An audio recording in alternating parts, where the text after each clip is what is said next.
is Countdown to Economic Collapse, April 3rd, 2011. I'm David John Spahn. I'm running for president in 2012. Now you're looking at one of the most beautiful areas in the country, Pass Lake in Washington State.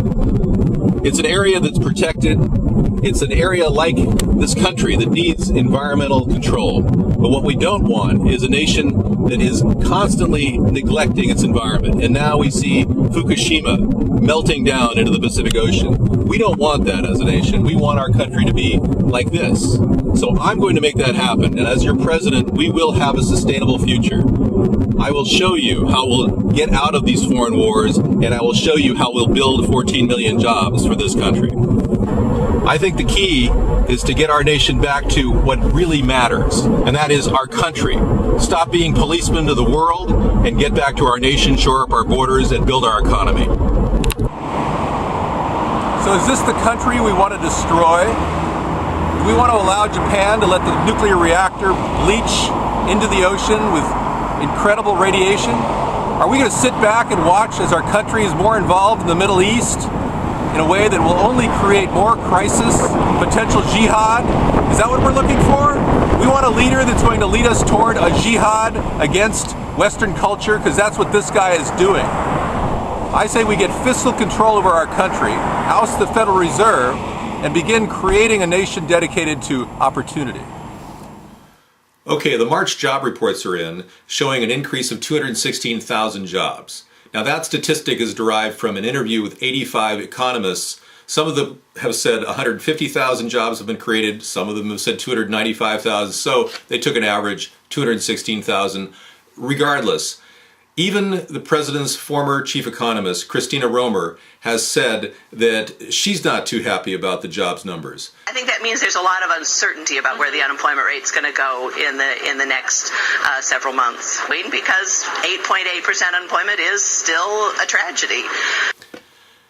Then she goes on to say that if I have a complaint about policy these days, it's that we're not doing enough.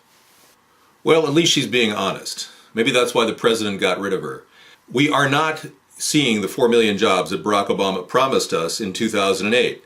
Yet he continues to cling to these paltry numbers to make it seem like he's doing a good job, when in fact, fuel prices are drastically increasing, food prices are increasing dramatically, the highest ever in 37 years. So now we're looking at a confluence of different factors that are leading us to what I think is a critical mass, where our country's budget will be completely defunct in about Friday. I think Friday is when budget is unable to pay anybody's bills.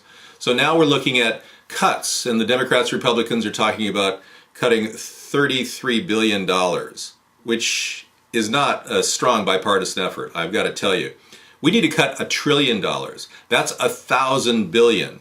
So now other senators are coming out claiming they're going to cut $4 trillion over 10 years. That too is not enough. Plus, it doesn't go after the tax credits to all the big corporations that are getting corporate welfare.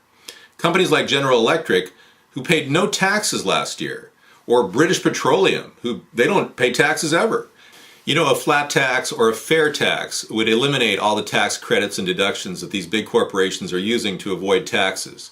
Now, on the foreign front, Barack Obama is sending advisors into Libya now, getting a deeper commitment in this region. He's even talked about arming the rebels. The rebels could very well be Al-Qaeda, for all we know, which makes me wonder, is Barack Obama fueling a jihad against Western culture?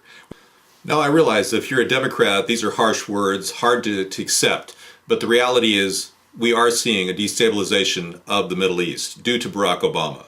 The Republicans are going, yeah, let's move in, let's go after Gaddafi. You know, we've had war. The Republicans have led us into war time and time out. We have got to stop this whole pattern of policing the world. We're being used by the UN, by the IMF, by the World Bank. We're being used because the remaining countries that we're going after resist having a central bank. Now that's at the bottom of what's really happening. And if you're aware of this, you are aware of the fact that we've got to destroy the Federal Reserve's control over our country and our currency.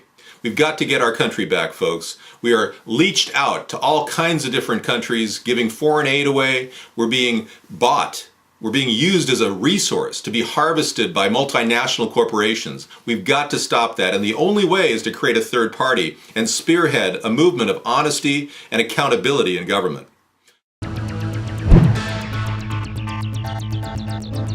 Check us out at americasthirdparty.com.